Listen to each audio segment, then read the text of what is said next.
Shalom, selamat pagi, salam sehat selalu. Mari kita mendengarkan firman Tuhan sebelum memulai aktivitas kita. Mari kita berdoa. Terima kasih Allah Bapa yang baik, karena berkat Tuhan di pagi yang indah ini, kami masih memperoleh kehidupan. Untuk itu Tuhan, sebelum kami melaksanakan aktivitas kami akan terlebih dahulu mendengarkan firman Tuhan. Berfirmanlah ya Bapa, karena kami telah siap untuk mendengarkannya. Di dalam nama Yesus Kristus kami berdoa dan mengucap syukur. Amin. Renungan kita pada hari ini, hari Senin 8 November 2021, yaitu dari 1 Yohanes 2 ayat 23. Demikian firman Tuhan. Sebab barang siapa menyangkal anak, ia juga tidak memiliki bapa. Barang siapa mengaku anak, ia juga memiliki bapa. Demikian firman Tuhan. Saudara-saudara yang terkasih, nats ini adalah penegasan bahwa barang siapa menyangkal anak, ia tidak memiliki bapa. Tetapi barang siapa mengaku anak, maka ia memiliki juga bapa. Percaya dan menerima anak, maka ia juga percaya dan menerima bapa. Dan barang siapa menyangkal anak, maka ia juga menyangkal dan menolak Allah Bapa.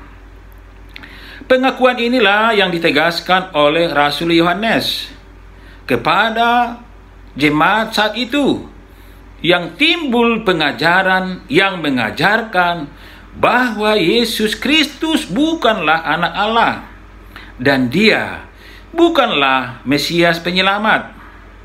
Dan Rasul Yohanes menyebutkan beberapa ciri dari antikristus, yaitu mereka adalah orang-orang yang menyangkal bahwa Yesus adalah Kristus, menyangkal Bapa maupun anak, dan menyangkal Yesus adalah Allah yang telah menjelma menjadi manusia. Hal ini sangat bertentangan dengan ajaran para rasul yang mengajarkan bahwa Yesus Kristus adalah sungguh anak Allah yang telah datang ke dunia menjelma atau inkarnasi, yaitu Allah menjadi manusia. Yohanes 1 ayat 14. Bagaimana orang percaya bisa melepaskan diri dari jerat dan tipu daya antikristus? Yaitu dengan tekun dan setia kepada kebenaran. Bukan berarti orang percaya bergantung kepada usaha dan kemampuan sendiri, melainkan karena orang percaya telah memiliki pengurapan Allah hingga mereka mengenal kebenaran. Maka untuk melawan para pendusta, antikristus, dan nabi-nabi palsu, orang percaya harus bergantung pada pengurapan Roh Kudus yang telah dicurahkan atas mereka. Bergantung kepada Roh Kudus melibatkan tindakan berkaitan pada firman Allah. Ini merupakan sebuah tindakan aktif yang melibatkan tindakan ketaatan pada perintahnya. Bila kita tinggal di dalam Dia, kita akan dimampukan untuk menjadi pelaku kebenarannya. Saudara-saudara yang terkasih dalam Tuhan Yesus Kristus, apa yang menjadi renungan bagi kita pagi ini? Yang pertama, percaya kepada Tuhan Yesus Kristus sebagai Juru Selamat.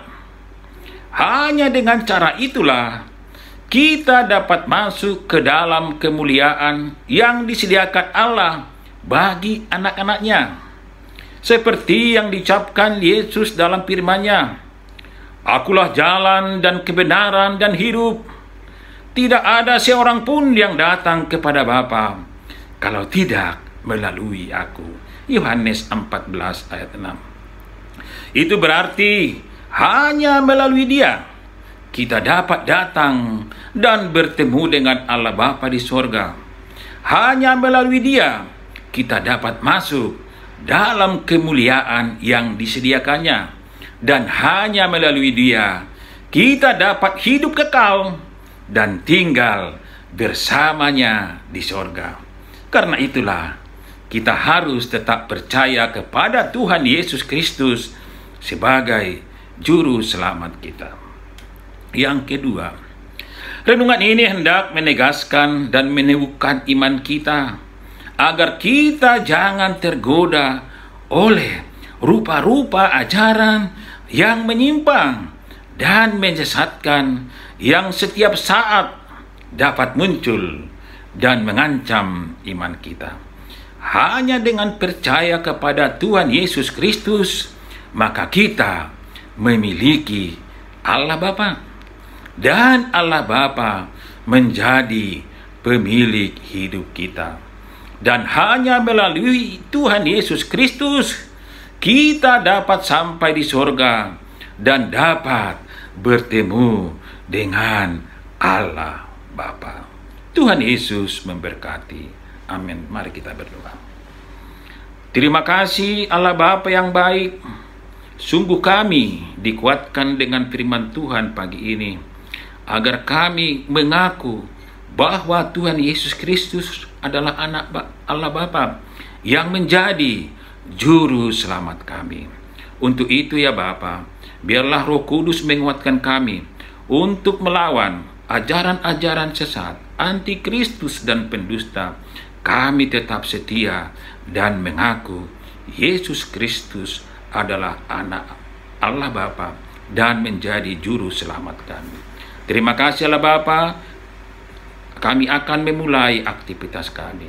Biarlah Tuhan yang menyertai kami dalam pekerjaan kami, dalam usaha kami. Demikian juga jemaat-Mu yang ada dalam keadaan sakit. Biarlah Tuhan yang berikan kesembuhan kepada mereka. Untuk itu ya Bapa, kami serahkan aktivitas kami sepanjang hari ini.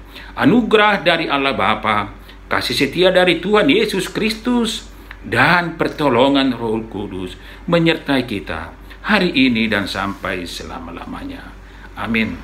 Terima kasih. Saya Sintua Damaris Marpaung menyampaikan selamat beraktivitas sepanjang hari ini. Horas.